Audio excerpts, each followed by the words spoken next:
नमस्कार मित्रों, शिक्षा साहित्य दर्पण में आपका स्वागत है। जैसा कि हमारा हिंदी अध्यापन पद्धति के विषय में चल रहा था, भाषा के विषय में हम चर्चा कर रहे थे। आज हम एक नए विषय पर चर्चा करेंगे जो कि भाषा से संबंधित है, और वो है त्रिभाषा सूत्र, जो कि एग्ज़ाम्स में भी बार बार पूछा जाता है। तो त्रिभाषा सूत्र क्या है, उसके विषय में आज के वीडियो में हम देख लेते हैं। तो दोस्तों, शुरू करते हैं आज का वीडियो। माध्यमिक शिक्षा आयोग 1952-53 ने द्विभाषा सूत्र का आयोजन किया। इसका उद्देश्य पाठ्यक्रम सुगम बनाना था, इसलिए माध्यमिक स्तर पर शिक्षा का माध्यम मातृभाषा था। क्षेत्रीय भाषियों को उच्च माध्यमिक स्तर पर कम से कम 2 भाषाओं का ज्ञान दिया जाए। जूनियर बेसिक स्तर पर अंग्रेजी और हिंदी का प्रारंभ किया जाए, लेकिन द्विभाषा सूत्र संपन्न न हो सका, इसलिए त्रिभाषा सूत्र का प्रतिपादन किया गया। 1956 में त्रिभाषा सूत्र की व्यवस्था की गई। त्रिभाषा सूत्र की परिभाषा, इसमें 3 भाषाओं के शिक्षण की व्यवस्था की गई है, उसे त्रिभाषा सूत्र कहा जाता है। त्रिभाषा सूत्र के क्या जो है उसमें व्यवस्थाएं दी गई हैं, उस पर हम चर्चा करेंगे। पहला है, महाराष्ट्र में 5वीं से 10वीं तक की सभी कक्षाओं के लिए त्रिभाषा सूत्र का पालन किया गया है, अर्थात प्रत्येक छात्र के लिए कम से कम 3 भाषाओं की शिक्षा अनिवार्य कर दी गई। दूसरा है, संस्कृत भाषा की शिक्षा का अभ्यासक्रम में समावेश करने के लिए एक नई व्यवस्था संयुक्त पाठ्यक्रम की गई है। संस्कृत भाषा का त्रिभाषा सूत्र के अंतर्गत समावेश करने से छात्रों को 3 भाषाओं के स्थान पर 4 भाषाएं सीखने को मिली हैं। त्रिभाषा सूत्र में कक्षा 5वीं से लेकर 10वीं तक अंग्रेजी भाषा की शिक्षा सभी छात्रों के लिए अनिवार्य कर दी गई है। अमराठी भाषियों को मराठी 7वीं कक्षा से अनिवार्य कर देने के कारण अंग्रेजी, मराठी, हिंदी माध्यम को छोड़ अन्य माध्यम वाले बच्चों के लिए हिंदी अधिक मराठी का पाठ्यक्रम बनाया गया, अर्थात इन छात्रों को त्रिभाषा के नाम पर 4 भाषाएं सिखाई जाती हैं। नए अभ्यासक्रम में भाषा की शिक्षा का बोझ बढ़ गया है, लेकिन त्रिभाषा से पूरे समय का 30-32% समय 13 से 15 पीरियड केवल भाषाओं की शिक्षा के लिए खर्च किया जाता है और बाकी 68% समय अन्य सभी विषयों के लिए। 1956 में त्रिभाषा सूत्र की व्यवस्था की गई। इसमें 3 मुख्य तथ्य हैं। प्राथमिक तथा माध्यमिक स्तर पर पढ़ाई का माध्यम मातृभाषा तथा क्षेत्रीय भाषा ही रहेगा। माध्यमिक स्तर पर छात्रों को अनिवार्य रूप से निम्न भाषाओं का अध्ययन करना पड़ेगा।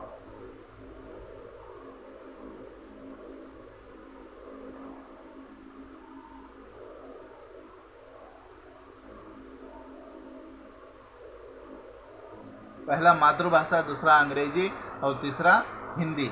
अहिंदी भाषी क्षेत्रों में तथा अन्य कोई भारतीय भाषा हिंदी भाषा क्षेत्रों में कोठारी आयोग द्वारा त्रिभाषा सूत्र का संशोधित रूप। भारत जैसे बहुभाषी देश में तथा त्रिभाषा सूत्र के संदर्भ में पाठशाला के अभ्यासक्रम में भाषा का क्या स्वरूप होना चाहिए, इसके बारे में कोठारी आयोग के विचार उल्लेखनीय है। कोठारी आयोग ने राष्ट्र की आवश्यकता और संविधान के विधानों को ध्यान में रखकर शालाओं में त्रिभाषा सूत्र का संशोधित रूप इस प्रकार दिया। पहला, हिंदी का राष्ट्रभाषा के रूप में मातृभाषा के पश्चात महत्वपूर्ण स्थान। हिंदी जो भारत की राष्ट्रभाषा है और राजभाषा भी, उसका अभ्यास मातृभाषा के बाद दूसरे स्थान पर रखा गया। अंग्रेजी का ज्ञान छात्रों के लिए आवश्यक।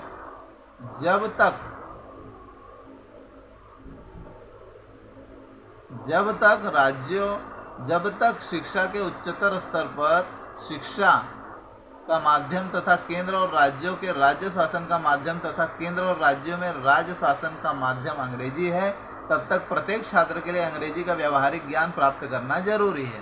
त्रिभाषा सूत्र का आरंभ 6वीं कक्षा से।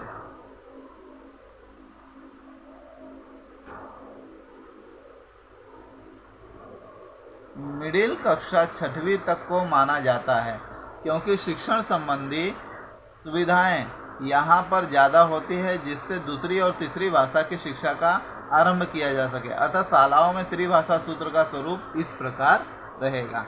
पहला है मातृभाषा अथवा प्रांतीय भाषा, दूसरा है भारत की राजभाषा हिंदी अथवा अंग्रेजी, आधुनिक भारतीय भाषा तथा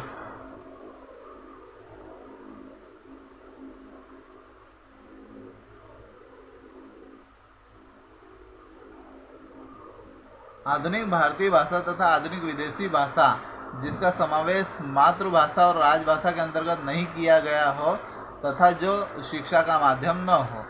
और चौथा है एक साल में एक ही भाषा का ज्ञान। कोठारी आयोग के अनुसार एक साल में विद्यार्थियों को 2 भाषाओं का आरंभ नहीं होना चाहिए, बल्कि एक साल में एक ही भाषा विद्यार्थियों को सिखानी चाहिए।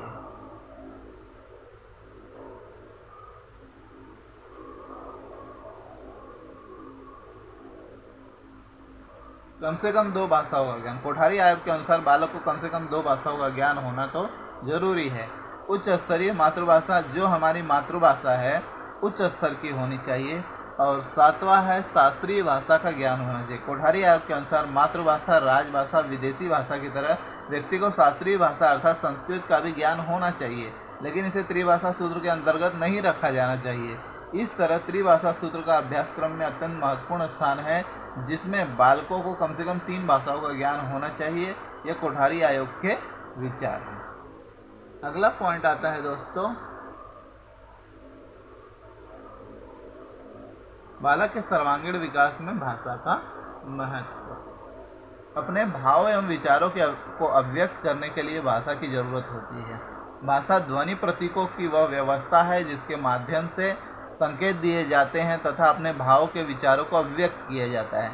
साथ ही भाषा अनुभव करने का साधन और स्रोत भी है। भाषा के बिना मनुष्य पशु के समान भाव और विचारहीन प्राणी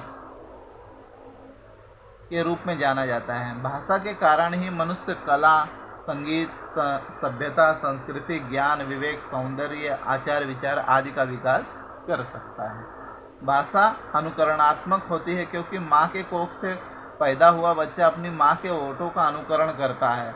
उससे ही भाषा के बहुत सारे शब्द सीखता है। भाषा का महत्व बताते हुए भारतेंदु हरिश्चंद्र जी ने कहा है कि निज भाषा उन्नति है, सब उन्नति का मूल। बिन निज भाषा ज्ञान के मिटे न हिय का सूल। भाषा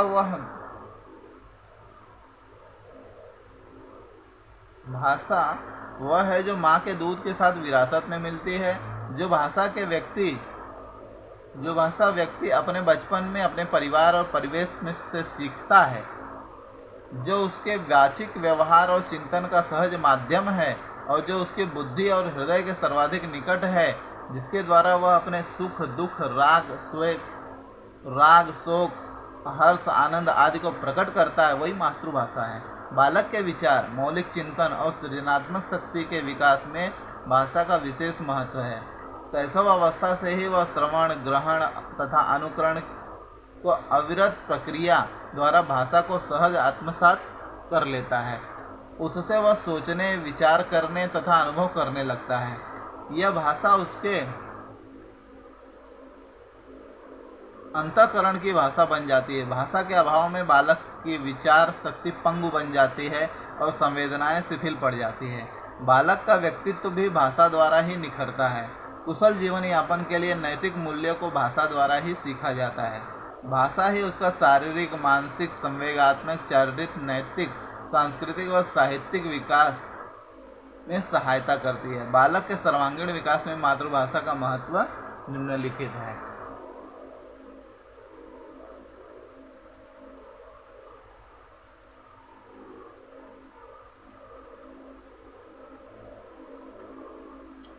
पहला, मानसिक विकास में भाषा का महत्व। मानसिक विकास में चिंतन, तर्क, कल्पना शक्ति, अभिव्यक्ति आदि आते हैं। भाषा द्वारा कल्पना को सशक्त बना सकते हैं। दिए गए विषय पर तर्क वितर्क भाषा द्वारा ही संभव है। भाषा द्वारा ही चिंतन की अभिव्यक्ति होती है। अध्यापन द्वारा सुनी बातों तथा पुस्तकीय भाषा से बालक के ज्ञान की वृद्धि होती है। मानसिक विकास में भाषा का महत्व निम्न प्रकार से है।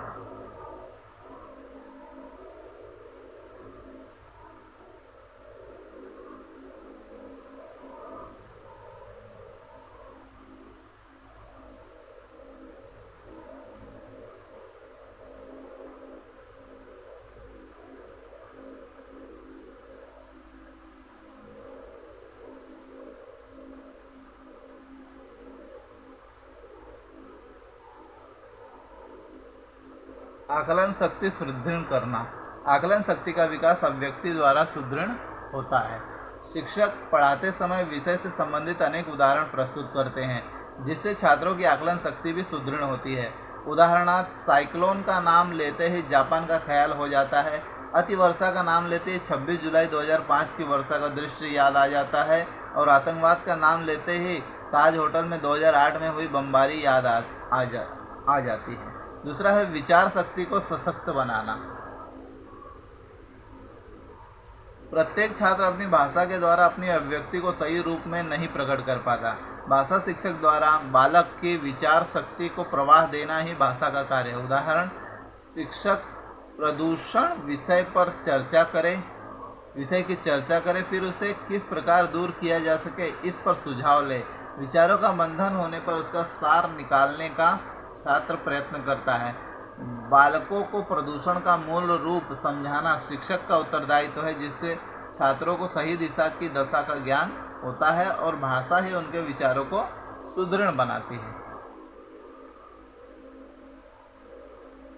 सृजनात्मकता को बढ़ावा। बौद्धिक क्षमता का होना ही आवश्यक नहीं है। कोई भी सामान्य बुद्धि का व्यक्ति किसी विशेष क्षेत्र में सृजनात्मक हो सकता है।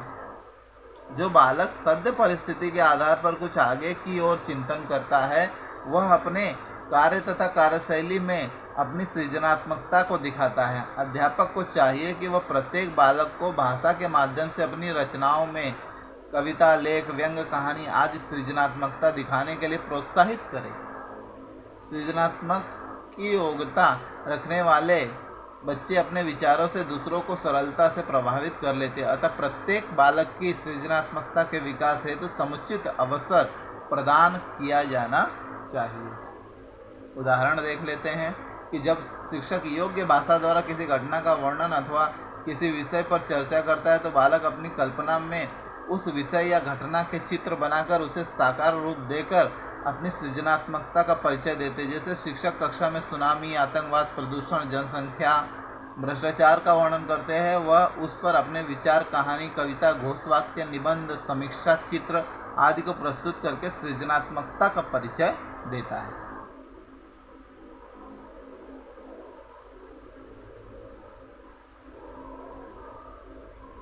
अगला है दोस्तों सामाजिक विकास में भाषा का महत्व। भाषा केवल आत्म प्रकाशन का माध्यम नहीं अपितु सामाजिक नियंत्रण का साधन भी है। भाषा के माध्यम से सामाजिक जीवन की परंपराओं, रीति रिवाजों, आचरण अथवा मानवीय संबंधों का ज्ञान दिया जाता है, जिससे बालक को समाज के बारे में जानकारी मिलती है। बच्चा जब छोटा होता है तो उसका समाज परिवार होता है। जैसे जैसे वह बड़ा होता है उसका सामाजिक दायरा बढ़ता जाता है, घर से पड़ोस में जाने लगता है, उसे पहचान जाता है। इन सब क्रियाकलापों का माध्यम भाषा होती है। भाषा से के ही माध्यम से सामाजिक गुणों तथा व्यवहार कुशलता का विकास होता है। जिस प्रकार मानव जल के बिना जीवित नहीं रह सकता, उसी प्रकार समाज भी उसके जीवन का अनिवार्य अंग है, क्योंकि समाज की परंपरा और रीति रिवाजों, संस्कृति, वेशभूषा, खान पान, रहन सहन आदि की जानकारी भाषा द्वारा मिलती है। भाषा द्वारा ही उस समाज की लोरियां, लोकगीत, कहावतें, लोक नृत्य आदि का ज्ञान होता है। जीने की शक्ति, प्रेरणा और पूर्ण आत्मविश्वास से समाज के साथ तादात्म्य भाषा द्वारा संभव है। भाषा द्वारा ही समाज के सुख दुख की जानकारी मिलती है। अच्छे नागरिक के गुण, विचार, कर्म का सामंजस्य भाषा पर निर्भर करता है। सामाजिक नियमों और नैतिकताओं का पालन भी भाषा द्वारा ही होता है। सकारात्मक राष्ट्रीय दृष्टिकोण भाषा द्वारा ही विकसित होता है। सर्वधर्म समभाव की भावना भाषा द्वारा विकसित की जा सकती है, जो कि बालक के सामाजिक विकास के लिए अति आवश्यक है। अगला है दोस्तों संवेगात्मक विकास में भाषा का महत्व। भाषा बालक के भावनात्मक संवेगात्मक विकास में पूर्ण योगदान देती है। बच्चों में मोह, माया, लोभ, मत्सर, सुख दुख, प्रेम आदि का विकास एवं विकार भाषा द्वारा ही प्राप्त होता है। बालक के आरंभिक क्रिया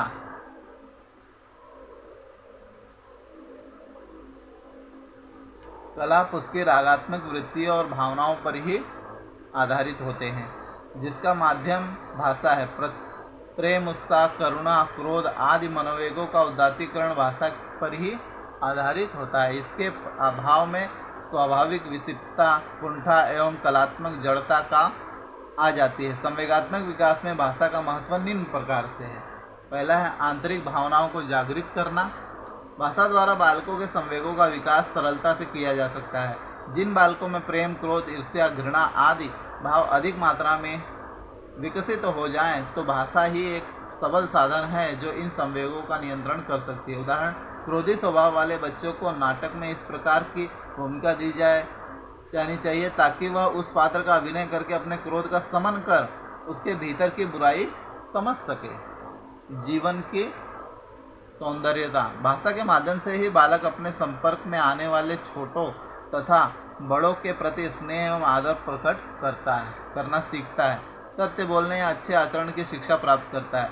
जीवन मूल्यों एवं आदर्शों के बारे में जानकारी प्राप्त करता है। प्रेम, दया, क्षमा, परोपकार, ममता आदि जीवन मूल्यों को छात्रों के मन में रोपित करना भाषा द्वारा ही संभव है। इसकी शिक्षा प्राप्त कर उसे जीवन की सौंदर्यता का अनुभव कराना शिक्षक का कार्य है। दुख एवं पीड़ा को जानना।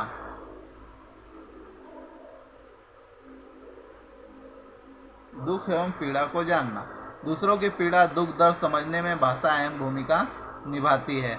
इसका जीता जाता उदाहरण प्रिंस का कई मीटर गहरे गड्ढे में गिरना और दूरदर्शन द्वारा विस्तार समाचार देकर भारतवासियों को उसकी व उसके परिवार वालों को पीड़ा का एहसास करवाना और भारतवासियों द्वारा उसके सुरक्षित जीवन की रात भर कामना करना।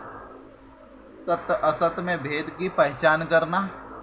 भाषा शिक्षक द्वारा छात्रों को सत्य मतलब अच्छा, असत्य मतलब बुरा की पहचान करवाना, जिससे वे भाव पर अच्छे बुरे की पहचान कर निर्णय ले। जैसे अल्बर्ट आइंस्टाइन ने राष्ट्रपति रूजवेल्ट के साथ बैठकर परमाणु हथियार बनाने के लिए तैयारी की, पर उसका परिणाम उन्होंने 6 अगस्त सन 1945 और 9 अगस्त की दशा देखकर वह अपनी खोज पर निराश हो गए और मृत्यु पर्यंत परमाणु हथियारों पर खोज करने की ग्लानि अनुभव करते रहे।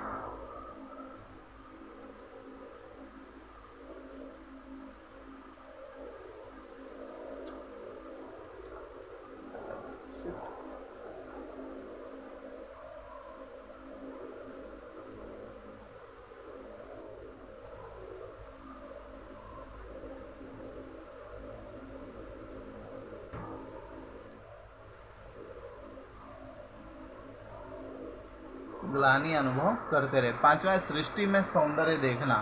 भाषा शिक्षक अपनी भाषा द्वारा ही सृष्टि की सौंदर्यता का परिचय देते हैं। मानव जीवन की तरह पशु पक्षी, पेड़ पौधे, जीवन जंतु, पर्वत, सागर, नदियाँ आदि इस सृष्टि के ही हिस्से हैं। इसकी रक्षा करना हमारा कर्तव्य है। यदि इसकी रक्षा न की गई तो हमारी सृष्टि का विनाश हो सकता है। अतः वर्तमान में की गई गलतियों से सीख लेकर भविष्य का रास्ता दिखलाना शिक्षक का कार्य है और भाषा ही इसका माध्यम है। अगला है सांस्कृतिक विकास में भाषा का महत्व। भाषा द्वारा हम अपने सांस्कृतिक, सामाजिक एवं राष्ट्र जीवन का सही परिचय प्राप्त कर सकते हैं। अपने संस्कृति की जानकारी बालक उत्सवों, त्योहारों द्वारा प्राप्त करता है। इसके साथ साथ अपनी माँ से भी संस्कृति का ज्ञान बालक को दिया जाता है, जिससे उस बालक को अपनी संस्कृति की पहचान होती है। बचपन से ही सुनी सुनाई कथाएं, कहानियाँ, लोकगीत, लोकोक्तियाँ आदि के माध्यम से बालक को अपनी संस्कृति के बारे में जानकारी मिलती है, जो उसके सांस्कृतिक विकास में मदद करती है। भाषा द्वारा ही बालक अपने देश की परंपराएं, रूढ़ियाँ, रहन सहन, खान पान, कला आदि के बारे में जानकारी प्राप्त करता है। साहित्यिक विकास में भाषा का महत्व। किसी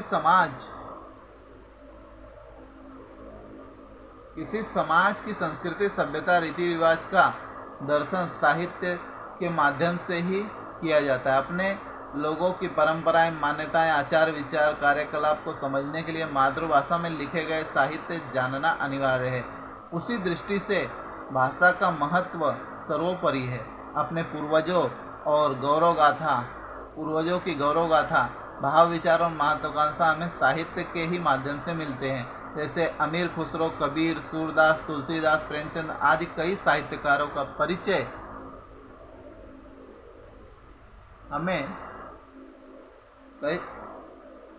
कई साहित्यकारों का परिचय हमें साहित्य के ही माध्यम से मिला है।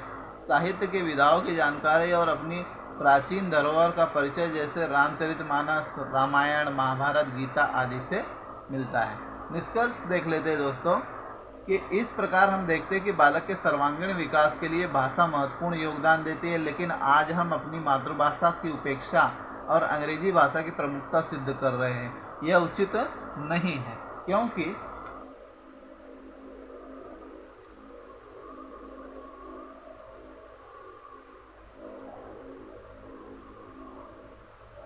तो खड़े रहे ना।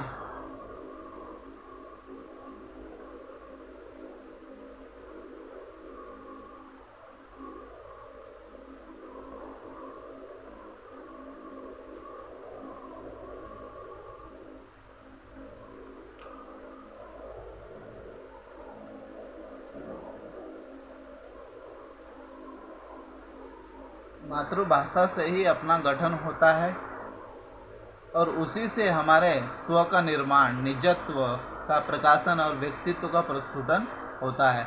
अन्य देशों से अच्छे संबंध, संपर्क व व्यापारिक आदान प्रदान के लिए अंग्रेजी भाषा और साहित्य का ज्ञान उपयोगी है, लेकिन मातृभाषा की बलि देकर नहीं, क्योंकि उससे हम अपने को ही खो देंगे। पर भाषा कभी भी हमारे सर्वांगीण विकास के लिए सहायता नहीं कर सकती है।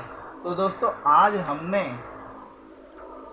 जो है त्रिभाषा सूत्र के विषय में पढ़ा, त्रिभाषा सूत्र के विषय में पढ़ा और उसके बाद बालक के सर्वांगीण विकास में भाषा के महत्व, बालक के सर्वांगीण विकास में भाषा के महत्व को विस्तार पूर्वक जाना। मानसिक विकास में, फिर उसके बाद सामाजिक विकास में, फिर संवेगात्मक विकास में और उसके बाद सांस्कृतिक और साहित्यिक विकास में किस प्रकार भाषा महत्वपूर्ण योगदान देती है, उसे हमने आज विस्तार पूर्वक देखा। तो दोस्तों, जो मेरे वीडियो को देख रहे हैं कृपया लाइक करें, शेयर करें, सब्सक्राइब करें। मिलते हैं दोस्तों अगले वीडियो में, तब तक के लिए नमस्कार, धन्यवाद।